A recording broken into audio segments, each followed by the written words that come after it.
मालदीव का इलाज क्या भारत और रूस ने ढूंढ लिया है। आपको बता दें, चाइना के बाद तुर्की के साथ मालदीव ने जहां हाथ मिलाया है, तो वहीं दूसरी तरफ रूस के साथ मिलके भारत ने जवाब भी तलाश लिया है। तो वहीं मालदीव में फतवा जारी हुआ है। जियोपॉलिटिक्स में इस वक्त बहुत कुछ चल रहा है। क्यों कहा जा रहा है पीएम मोदी को डेंग जियोपिंग।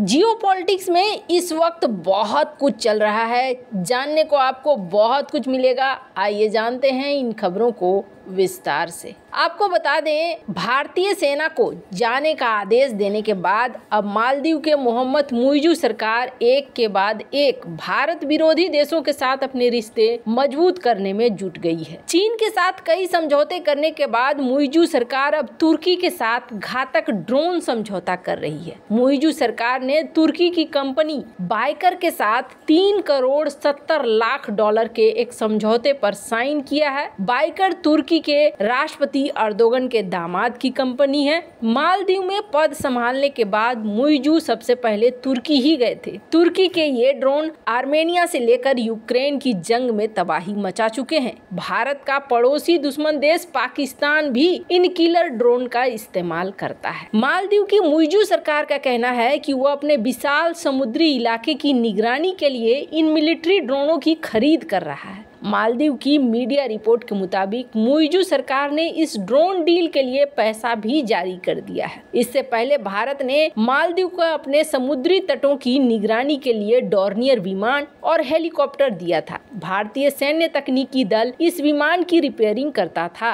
इन भारतीय सैनिकों को मालदीव के राष्ट्रपति ने 15 मार्च तक जाने के लिए कहा है और माना जा रहा है कि इसी कमी को पूरी करने के लिए मुइज़ू ने तुर्की के साथ हाथ मिलाया है और सैन्य ड्रोन खरीद रहा है। चीन की यात्रा से लौटने के बाद मुइज़ू ने यह संकेत दिया था कि वो तुर्की से ड्रोन खरीदने जा रहा है। इससे पहले गत 13 जनवरी को मुइज़ू ने भारत का नाम लिए बिना ही कहा था कि मालदीव किसी देश के पीछे में खड़ा नहीं है। उन्होंने कहा, भले ही हमारे द्वीप छोटे हो, हम एक विशाल देश हैं जिसका 9 लाख वर्ग किलोमीटर विशेष आर्थिक क्षेत्र है। मालदीव उन देशों में शामिल है जिसका इस हिंद महासागर में सबसे बड़ा हिस्सा है। ये समुद्र किसी एक देश की प्रॉपर्टी नहीं है। मुइज़ू ने कहा कि हमने अपनी शक्ति और क्षमता को बढ़ाना शुरू कर दिया है ताकि पूरे 9 लाख किलोमीटर के विशेष आर्थिक क्षेत्र में निगरानी को बढ़ाया जा सके। मैं आशा करता हूं कि जल्द ही अपनी क्षमता को विकसित कर लेंगे ताकि इस पूरे इलाके का प्रबंधन किया जा सके।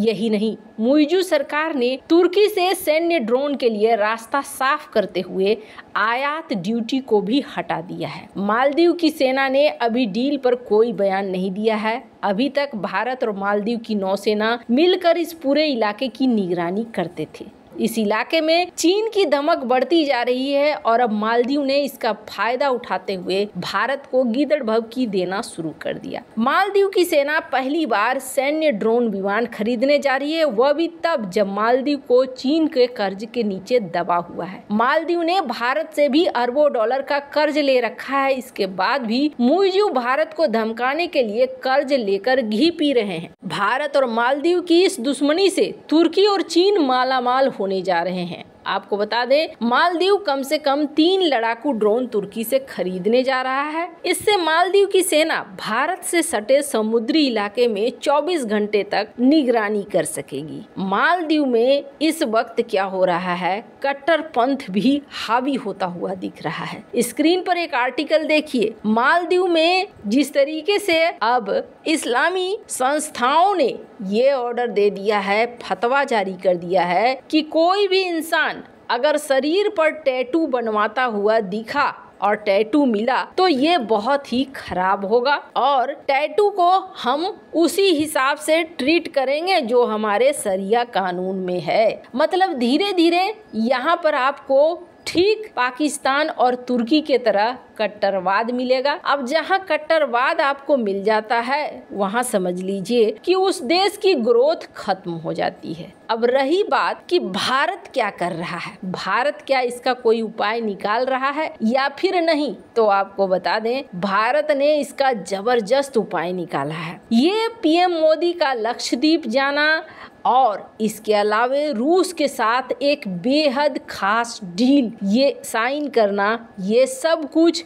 एक बहुत बड़ी रणनीति का हिस्सा था। स्क्रीन पर एक आर्टिकल देखिए, भारत ना हर सेक्टर में आगे बढ़ रहा है। चाइना के साथ क्या था कि चाइना में 1978 का वो दौर था जब चाइना के अंदर एक राष्ट्रपति आए डेंग, और डेंग जियोपिंग ये वो राष्ट्रपति थे जिन्होंने चाइना की रूपरेखा ही बदल दी और रूपरेखा बदलते हुए बाहरी कंपनियों को निवेश करने दिया। इसके अलावे कई सारे ऐसे रिफॉर्म कर दिए चाइना के अंदर कि चाइना मैन्युफैक्चरिंग का हब बन गया। अपने देश के अंदर ही घरेलू परिवर्तनों पर बहुत ही ज्यादा बल दिया और इस बल की वजह से बहुत ज्यादा चाइना आगे निकल गया। शी जिनपिंग ने एक समय गुस्से में कहा था कि क्या इसका कारण मैं हूँ? तो आपको बता दें, इसलिए कहा था क्योंकि अर्थव्यवस्था जिस तरीके से धड़ाम होती जा रही है, वैसे में चाइना अपने आप को, जिनपिंग अपनी नीतियों को दोष नहीं देना चाहते। स्क्रीन पर एक आर्टिकल देखिए, कहा जा रहा है कि भारत जल्दी ही मैन्युफैक्चरिंग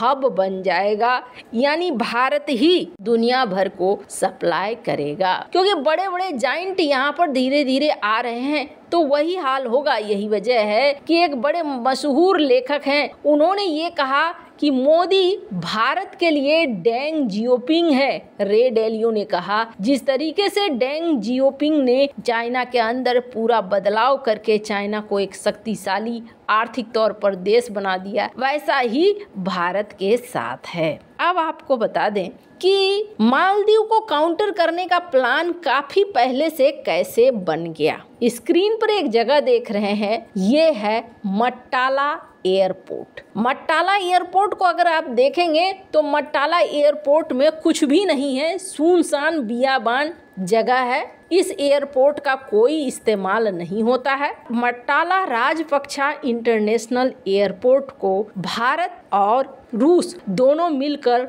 ऑपरेट करने वाले हैं। और ये खबर सुनकर आपको लगा होगा तो इसमें कौन सी बड़ी बात है, यहाँ पर होगा कुछ ऐसा, कर रहे होंगे। तो इसके लोकेशन को जरा देखिए। घाटे का सौदा आखिरकार दोनों देश क्यों कर रहे हैं? दोनों ही देशों से बड़ी संख्या में यहाँ टूरिस्ट आते हैं, ये बात तो सही है, पर आपको बता दें ये रणनीतिक रूप से कितना महत्वपूर्ण है इसको समझिए। मट्टाला एयरपोर्ट कहाँ पे है? मट्टाला एयरपोर्ट ये है हम्बनटोटा के करीब, और हम्बनटोटा के करीब के अलावे जहाँ एक तरफ भारत यहाँ पर हम्बनटोटा पर नजर रख सकता है, तो वहीं दूसरी तरफ भारत यहाँ से मालदीव के ऊपर भी नजर रख सकता है। और इसे माना जा रहा है भारत और रूस का एक बहुत ही खास प्रोजेक्ट। वैसे आपको क्या लगता है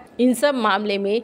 आपकी क्या राय है? कमेंट कर जरूर बताएं। जल्द मिलते हैं अगले वीडियो में नई खबर के साथ।